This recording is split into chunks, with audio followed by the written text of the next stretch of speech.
गुरु ब्रह्म महिमा अलेख शरण। नमस्कार दर्शक वृंद, आपण मानंकु आजिर राशिफल कार्यक्रम मु एस कुमार स्वागत जनाऊँगी। प्रतिदिन निजर राशिफल जानिबा पाई गुरुकृपा यूट्यूब चैनल को सब्सक्राइब करंतु और पाखरे थिबा बेल आइकन को प्रेस करी ऑल नोटिफिकेशन ऑन करी दियंतु, जहा फଳରେ आमे जेतेबेले वीडियो अपलोड करिवो प्रथमे आपण वीडियो देखि पारिबे। आमर यही वीडियो रे आपण संपूर्ण पंचांग सहित मेष ठारू मीन पर्यंत 12 गोटी राशिर राशिफल विषय रे जानि पारिबे। वीडियो को दयाकरी शेष पर्यंत देखंतु। वीडियोटी भल लागिथिले वीडियो को लाइक करंतु एवं आपणक प्रियजन पाखु शेयर करी जणांतु। एबे आसंतु जानिबा आज दिनर संपूर्ण पंचांग विषय। आज इंग्राजी 2026 मसीहा जुलाई मास 25 तारिख शनिवार, दिल्ली स्वराब्दा सन 1433 साल, स्वाधीन भारताब्द 79 वर्ष, महिमाद 199 वर्ष। उत्कल गजपति श्री श्री गजपति दिव्य सिंहदेव महाराजांकर 69 अंक। सौरस्व श्रावण मास 9 दिन, चांद्रमते आषाढ़ शुक्ल पक्ष एकादशी तिथि, दिवा 12 घंटा 17 मिनिट पर्यंत। आजिर सूर्योदय विरजा क्षेत्र को 5 घंटा 16 मिनिट, कर्कट लग्न 1 दंड 24 लिता गते उदय।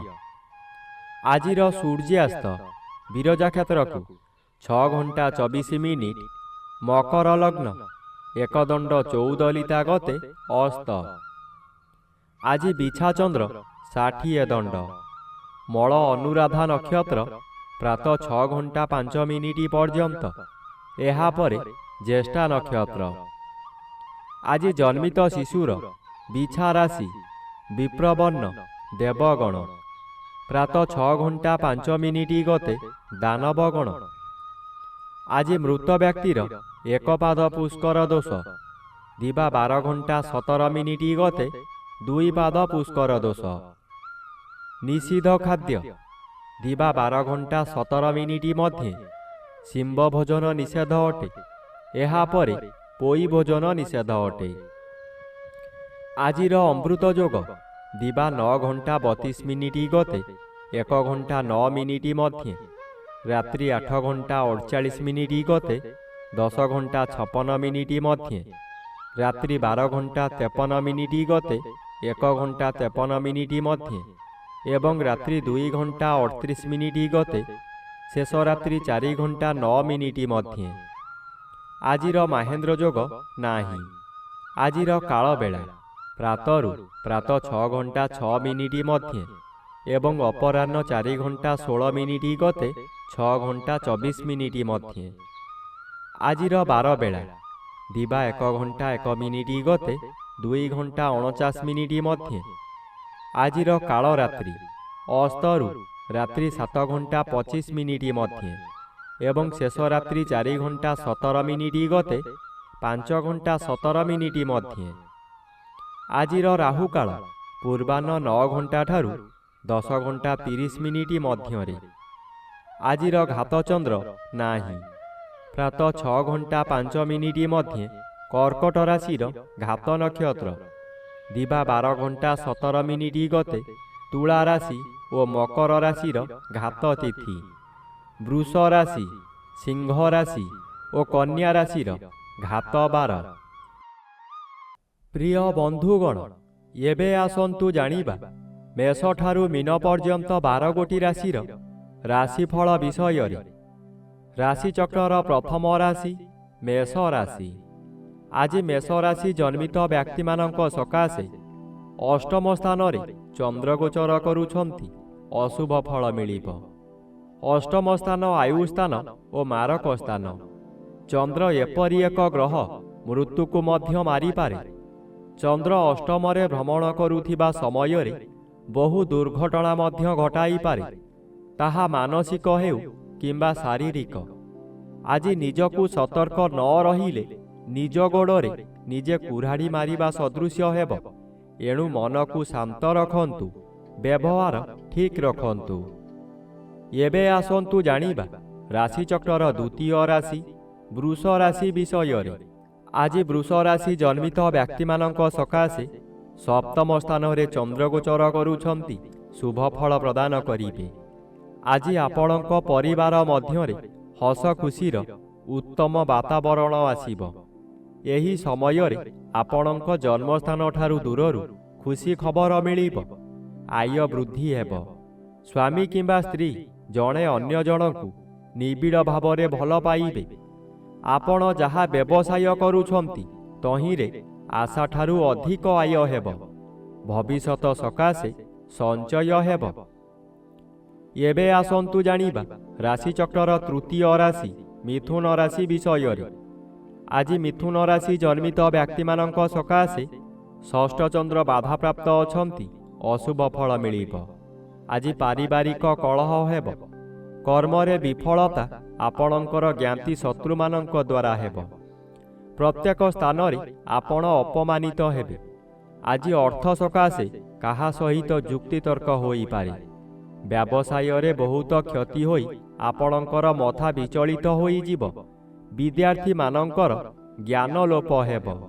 ଏହି ସମୟରେ କୌଣସି ବ୍ୟକ୍ତି ଆପଣଙ୍କୁ ମିଠା ମିଠା କଥା କହି ଭୁଲ ରାସ୍ତାକୁ ମଧ୍ୟ ନେଇପାରନ୍ତି। ଏବେ ଆସନ୍ତୁ ଜାଣିବା ରାଶିଚକ୍ରର ଚତୁର୍ଥ ରାଶି କର୍କଟ ରାଶି ବିଷୟରେ। ଆଜି କର୍କଟ ରାଶି ଜନ୍ମିତ ବ୍ୟକ୍ତିମାନଙ୍କ ସକାଶେ ଜନ୍ମରବି ବାଧାପ୍ରାପ୍ତ ଅଛନ୍ତି ଓ ପଞ୍ଚମ ସ୍ଥାନରେ ଚନ୍ଦ୍ରଗୋଚର କରୁଛନ୍ତି, ଶୁଭ ଫଳ ମିଳିବ। ଆଜି ଆପଣଙ୍କର ସ୍ୱାସ୍ଥ୍ୟ ଉତ୍ତମ ରହିବ। ପୂର୍ବରୁ ଯେଉଁମାନେ ହଇରାଣ ହରକତ କରୁଥିଲେ ଏବେ ଆପଣ ଶାନ୍ତିରେ ରହିପାରିବେ। ପଞ୍ଚମ ଗୃହ ଜ୍ଞାନ ଗୃହ ହୋଇଥିବାରୁ ଆପଣଙ୍କର ବିଭିନ୍ନ ଜ୍ଞାନ ବୃଦ୍ଧି ହେବ। ଆପଣଙ୍କ ଉପସ୍ଥିତ ଜ୍ଞାନ ବଳରେ ବହୁ ବଡ଼ ବଡ଼ ବିପଦରୁ ମୁକୁଳି ଯିବେ। ଆଜି ବହୁ କାମରେ ହାତ ଦେଇ ଆପଣ ସଫଳ ହେବେ। ଏବେ ଆସନ୍ତୁ ଜାଣିବା ରାଶିଚକ୍ରର ପଞ୍ଚମ ରାଶି ସିଂହ ରାଶି ବିଷୟରେ। ଆଜି ସିଂହ ରାଶି ଜନ୍ମିତ ବ୍ୟକ୍ତିମାନଙ୍କ ସକାଶେ ଘାତବାର ଅଶୁଭ ଓ ଚତୁର୍ଥ ସ୍ଥାନରେ ଚନ୍ଦ୍ରଗୋଚର କରୁଛନ୍ତି, ଅଶୁଭ ଫଳ ମିଳିବ। ଆଜି ଆପଣ କାହାରି ପ୍ରରୋଚନାରେ ପଡ଼ି ବହୁତ ସ୍ଥାନକୁ ଭ୍ରମଣ କରିବାକୁ ଯିବେ। ଆପଣଙ୍କର ସଞ୍ଚିତ ଧନମାନ ଅଯଥାରେ ଖର୍ଚ୍ଚ କରିବେ। ଚତୁର୍ଥ ଗୃହ ବିଦ୍ୟାଗୃହ ଓ ମାତୃଗୃହ ହୋଇଥିବାରୁ ବିଦ୍ୟାର୍ଥୀମାନେ ବିଦ୍ୟା ପଠନରେ ଦୁର୍ବଳ ରହିବେ। ମାତାଙ୍କର ଶରୀର ଅସୁସ୍ଥ ରହିବ। ଆପଣଙ୍କର ଦୁଃଖ ପରେ ଦୁଃଖ ମାଡ଼ି ଆସିବ। ଏବେ ଆସନ୍ତୁ ଜାଣିବା ରାଶିଚକ୍ରର ଷଷ୍ଠ ରାଶି କନ୍ୟା ରାଶି ବିଷୟରେ। ଆଜି କନ୍ୟା ରାଶି ଜନ୍ମିତ ବ୍ୟକ୍ତିମାନଙ୍କ ସକାଶେ ତୃତୀୟ ଚନ୍ଦ୍ର ବାଧାପ୍ରାପ୍ତ ଅଛନ୍ତି, ଅଶୁଭ ଓ ଘାତବାର ଅଶୁଭ କରାଇବ। ଆଜି ହଠାତ୍ କେଉଁଠାରୁ ଦୁଃଖଦାୟକ ଖବର ପାଇ ବାଧ୍ୟ ହେବେ ଧନ ବ୍ୟୟ କରିବାକୁ। ମନୋବଳ କମିଯିବା କାରଣରୁ ସ୍ୱାସ୍ଥ୍ୟରେ ଅବନତି ଦେଖାଦେବ। ପରିବାର ମଧ୍ୟରେ କାହାରି ଶରୀର ଅସୁସ୍ଥ ରହିପାରେ।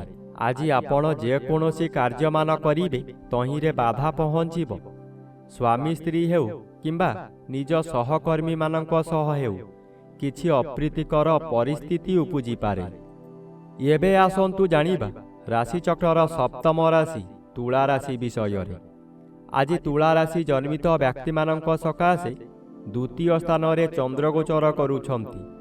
ଶୁକ୍ଳ ପକ୍ଷରେ ଦ୍ୱିତୀୟ ଚନ୍ଦ୍ର ଆପଣଙ୍କୁ ଶୁଭ ଫଳମାନ ଦେବାର ପରିଲିଖିତ ହୁଏ। ଆଜି ଆପଣଙ୍କର ତେଜ ବୃଦ୍ଧି ହେବ। ଆପଣଙ୍କ ଚାହାଣୀରେ ଶତ୍ରୁମାନଙ୍କୁ ମିତ୍ର କରି ଆପଣଙ୍କ କାର୍ଯ୍ୟରେ ଲଗାଇବେ। ସେହିମାନଙ୍କ ଦ୍ୱାରା ଧନ ଅର୍ଜନ କରି ଆପଣ ଧନୀ ହୋଇପାରନ୍ତି। ବନ୍ଧୁମାନଙ୍କ ଠାରୁ ବିଳମ୍ବରେ ହେଉ ପଛେ ଖୁସି ଖବର ପାଇ ଆନନ୍ଦିତ ହେବେ। ଏବେ ଆସନ୍ତୁ ଜାଣିବା ରାଶିଚକ୍ରର ଅଷ୍ଟମ ରାଶି ବିଛା ରାଶି ବିଷୟରେ। ଆଜି ବିଛା ରାଶି ଜନ୍ମିତ ବ୍ୟକ୍ତିମାନଙ୍କ ସକାଶେ ଶ୍ରୀଚନ୍ଦ୍ର ଭୋଗ ହେଉଥିବାରୁ ଓ ଅନ୍ୟ ଗ୍ରହ ଦ୍ୱାରା ବାଧା ପାଉଥିବାରୁ କେତେକାଂଶରେ ଅଶୁଭ ଫଳ ମିଳିବ ଓ ନବମ ରବି ଅଶୁଭ। ଆଜି ଆପଣଙ୍କର ମାନସିକ ସ୍ଥିତି ବିଗିଡ଼ିଯିବ। ଚନ୍ଦ୍ର ମନକାରକ ଗ୍ରହ ହୋଇଥିବାରୁ ମନରେ ସନ୍ଦେହ ଜାତ ହେବ। ରାତ୍ରି ଅନିଦ୍ରା ରହି ପ୍ରତିଶୋଧ ନିଆଁରେ ଜଳିବେ। ଚୋରି ଡକାୟତି ମଧ୍ୟ ହୋଇପାରେ। ଉପବାସରେ ରହିବେ। ପାଖରେ ଖାଦ୍ୟ ଥାଇ ମଧ୍ୟ ଖାଇପାରିବେ ନାହିଁ। ଏବେ ଆସନ୍ତୁ ଜାଣିବା ରାଶିଚକ୍ରର ନବମ ରାଶି ଧନୁ ରାଶି ବିଷୟରେ। ଆଜି ଧନୁ ରାଶି ଜନ୍ମିତ ବ୍ୟକ୍ତିମାନଙ୍କ ସକାଶେ ଦ୍ୱାଦଶ ସ୍ଥାନରେ ଚନ୍ଦ୍ର ଗୋଚର କରୁଛନ୍ତି। ଦ୍ୱାଦଶ ଚନ୍ଦ୍ର ଗୋଚରରେ ଭ୍ରମଣ ସମୟରେ ବ୍ୟକ୍ତିଙ୍କୁ ତାଙ୍କ କରିଥିବା କର୍ମର ଫଳ ମିଳେ। ଏହି ସମୟରେ ବିଭିନ୍ନ ସମସ୍ୟାମାନ ମୁଣ୍ଡ ଟେକିବ। ଏହା ଆପଣଙ୍କର ଜୀବନର ଆୟକୁ ପ୍ରଭାବିତ କରିବ। ପରିବାର ବ୍ୟକ୍ତି ଓ ସହକର୍ମୀ ବ୍ୟକ୍ତିମାନେ ଆପଣଙ୍କର ଶତ୍ରୁ ସଦୃଶ୍ୟ ଲାଗିବେ। ସ୍ୱାମୀ ସ୍ତ୍ରୀଙ୍କ ମଧ୍ୟରେ ମାନ ମନାନ୍ତର ଘଟିବ। ଆଜି ନିଜର ପାଦପୀଡ଼ା ମଧ୍ୟ ହୋଇପାରେ। ଏବେ ଆସନ୍ତୁ ଜାଣିବା ରାଶିଚକ୍ରର ଦଶମ ରାଶି ମକର ରାଶି ବିଷୟରେ। ଆଜି ମକର ରାଶି ଜନ୍ମିତ ବ୍ୟକ୍ତିମାନଙ୍କ ସକାଶେ ଏକାଦଶ ସ୍ଥାନରେ ଚନ୍ଦ୍ର ଗୋଚର କରୁଛନ୍ତି। ଏକାଦଶ ଚନ୍ଦ୍ର ବଳଶାଳୀ ଚନ୍ଦ୍ର। ଆଜି ଆପଣଙ୍କୁ ଅଚାନକ ଶୁଭ ଖବର ମିଳିବ। ବ୍ୟବସାୟୀମାନେ ଏହି ସମୟରେ ଆଶାଠାରୁ ଅଧିକ ଲାଭବାନ ହେବେ। ପୂର୍ବରୁ ଯେଉଁ କାର୍ଯ୍ୟ ସକାଶେ ଆପଣ ଅପେକ୍ଷା କରି ହତାଶ ହୋଇଥିଲେ, ସେ କାର୍ଯ୍ୟ ଆଜି ପୂରଣ ହେବ। ପରିବାର ମଧ୍ୟରେ ସ୍ୱାଦିଷ୍ଟ ଭୋଜନ ପ୍ରସ୍ତୁତ କରିବା ସହିତ ଅତିଥି ବନ୍ଧୁମାନଙ୍କୁ ନିମନ୍ତ୍ରଣ କରି ଆପ୍ୟାୟିତ କରିବେ। ଏବେ ଆସନ୍ତୁ ଜାଣିବା ରାଶିଚକ୍ରର ଏକାଦଶ ରାଶି କୁମ୍ଭ ରାଶି ବିଷୟରେ। ଆଜି କୁମ୍ଭ ରାଶି ଜନ୍ମିତ ବ୍ୟକ୍ତିମାନଙ୍କ ସକାଶେ ଦଶମ ଚନ୍ଦ୍ର ବାଧାପ୍ରାପ୍ତ ଅଛନ୍ତି। ଶୁଭ ଫଳ ବଦଳରେ ଅଶୁଭ ଫଳ ପ୍ରଦାନ କରିବେ। ଆଜି କର୍ମକ୍ଷେତ୍ରରେ ଅପଯଶ ଅପମାନ ମିଳିବ। ଦୁର୍ନାମ ଆପଣଙ୍କର ପିଛା ଛାଡ଼ିବ ନାହିଁ। ସଫଳତା ପାଉଥିବା କାର୍ଯ୍ୟରୁ ବିଫଳତା ମିଳିବ। ଆପଣଙ୍କର ଇଚ୍ଛା ପୂରଣ ହେବ ନାହିଁ। ଆପଣ ଯାହା ସହଜ ବୋଲି ଭାବୁଥିଲେ ତାହା ବହୁ କଷ୍ଟକର ହେବ। ଏହି ସମୟରେ ସତର୍କ ଭାବେ କାମ କରିବା ଓ ଧୈର୍ଯ୍ୟ ରଖିବା ଆବଶ୍ୟକ। ଏବେ ଆସନ୍ତୁ ଜାଣିବା ରାଶିଚକ୍ରର ଦ୍ୱାଦଶ ବା ଶେଷ ରାଶି ମୀନ ରାଶି ବିଷୟରେ। ଆଜି ମୀନ ରାଶି ଜନ୍ମିତ ବ୍ୟକ୍ତିମାନଙ୍କ ସକାଶେ ନବମ ସ୍ଥାନରେ ଚନ୍ଦ୍ର ଗୋଚର କରୁଛନ୍ତି। ଶୁକ୍ଳପକ୍ଷ ନବମ ଚନ୍ଦ୍ର ଶୁଭକର୍ମ କରାଇବ।